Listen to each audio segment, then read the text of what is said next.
It's time to finish replacing the burnt up clutch on this C5, and as a refresher, this Corvette could barely make it in the shop under its own power, which made it fairly obvious that the clutch was shot. And whenever you replace a clutch in a C5 or a C6, you have to remove the torque tube as part of the process, so it just makes sense to disassemble the torque tube and inspect the internals while you're in there and replace anything that's questionable. And so before doing any work whatsoever, I started up the C5, and with the engine running and the transmission in neutral and the clutch pedal let up all the way, the torque tube would be spinning. And I didn't feel any vibration, and there was very little, if any, noise. So in my opinion, when we take apart the torque tube, we're probably going to find that it's in very good condition. Then we put the C5 up on the lift and started wrenching. Toys for life. I removed the axle back exhaust and the mid-pipe, and since they were now visible, I inspected the catalytic converter's internal honeycomb cells. The C5's long tube headers prevented me from removing the bolts attaching the inspection cover to the bell housing, so I spent a few minutes and unbolted the headers so that they could be lowered out of the way. When removing headers, I always remove the spark plugs to make sure they don't get broken, and while I was doing that, I noticed that the spark plug for the first cylinder in each bank towards the front was black and kind of oily. The other 3 cylinders in each bank look fairly normal, and so since it's only that first spark plug in each bank that's oily and the other remaining 6 spark plugs look fine, I'm suspecting a problem with the PCV system, because if there is extra oil being ingested by the PCV system, I think it would probably go into those first 2 cylinders more so than the rest of them. And so I think that needs more investigation. And so with the headers unbolted and lowered down just a little bit, I was able to reach the bolts and remove the bell housing inspection cover, which revealed that the clutch was clearly not original, as this clutch was an aftermarket center force clutch. And then I moved up top and removed the shifter assembly from inside the car, which is necessary when removing the C5's drivetrain. Then the rear brake calipers were removed, followed by the wheel speed sensor wires, and finally the emergency brake cables. The upper rear shock mounts were unbolted next, followed by the upper rear A-arm mounting bolts. That allowed me to pop out the axles from the differential and set them aside. And then the brake lines and all of the wiring were disconnected from the rear cradle.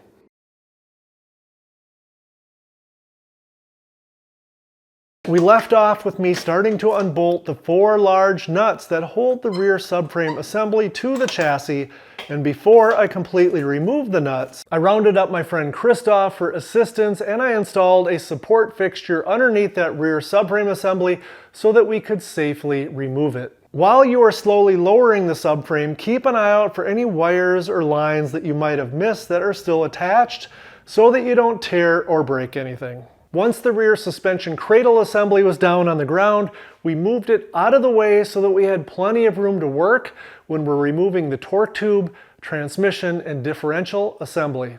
Now the drivetrain is still bolted to the engine up front, and an adjustable stand is supporting the transmission and differential. I did lower the transmission a little bit to make the remaining wiring harness connections to the transmission easier to spot and disconnect.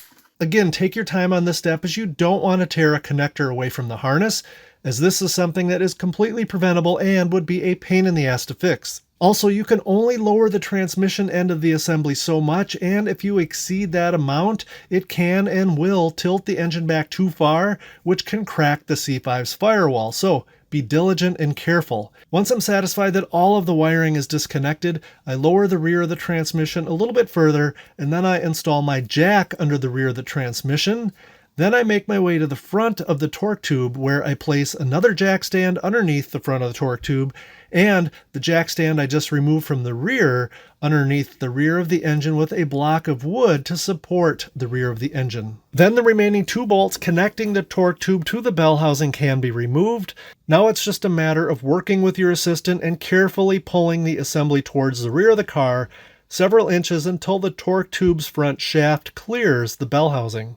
Then we can carefully lower the assembly down a bit further, and if you have the whole assembly balanced correctly on the jack, the person in the front doesn't have much weight to support, and together you can slowly roll the assembly out from underneath your Corvette.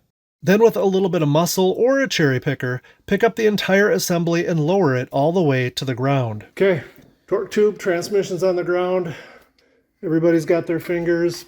You just got to take your time and be careful. Use as many jack stands and jacks as you possibly can. Here's a close-up of the jack and block of wood I have supporting the rear of the engine underneath the oil pan. The front of the engine is still supported by the two engine mounts. Next step is to remove the pressure plate. And we don't know for sure the pressure plate is junk, but it might be, probably is. So I'm going to just slowly remove the perimeter bolts and spin the engine over. You don't want to take the bolts out entirely at once because it will warp and distort the pressure plate. So I'll be turning this and removing the bolts, and we'll come back in just a minute.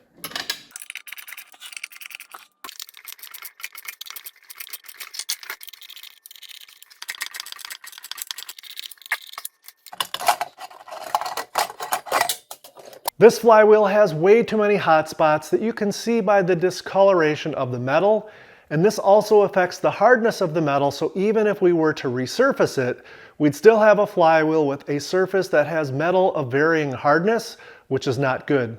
There are also some grooves in this flywheel surface and some uneven wear, so I strongly suggest that this flywheel be discarded. Here's a good look at the clutch disc. You would need a brand new one, I guess, right next to it to really get an idea of how wore out it is. If you put a little straight edge there, you can see how close we're getting to the rivets. So obviously that needs to be replaced. Here's a good look at the pressure plate. Once again, all kinds of heat scoring marks. And you can actually see the grooves that are worn into the pressure plate as well. So no way you could possibly reuse this piece. Now it is time to remove the flywheel, and an impact driver works best. And after all of the bolts are removed, it may take a little gentle prying while rotating the engine as the flywheel fits snugly to the crankshaft. And be careful not to pry too hard as it is heavy, and if it falls, it could easily break your foot. A quick note about the flywheels that went into C5 Corvettes with manual transmissions.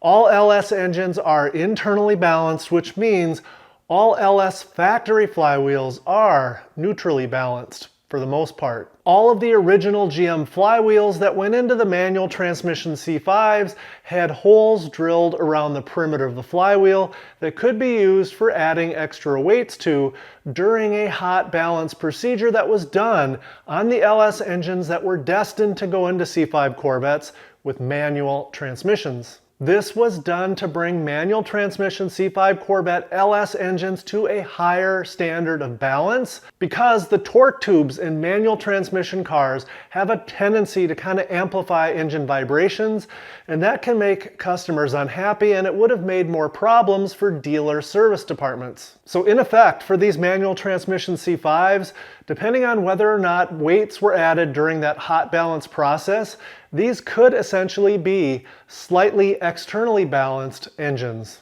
Here's a full video on the subject right up here that you should watch if you have a manual transmission C5 with a stock flywheel. As mentioned in part 1, this particular C5 already has an iron block 6-liter engine in it, so our only course of action is to proceed.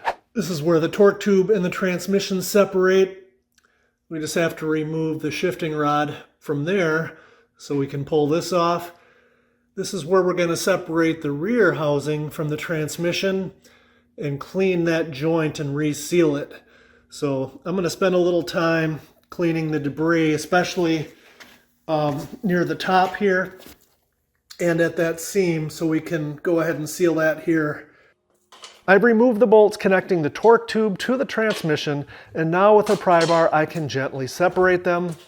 I also need to remove the bolt connecting the shift rod from the shifter base, and then the torque tube assembly can be pulled away.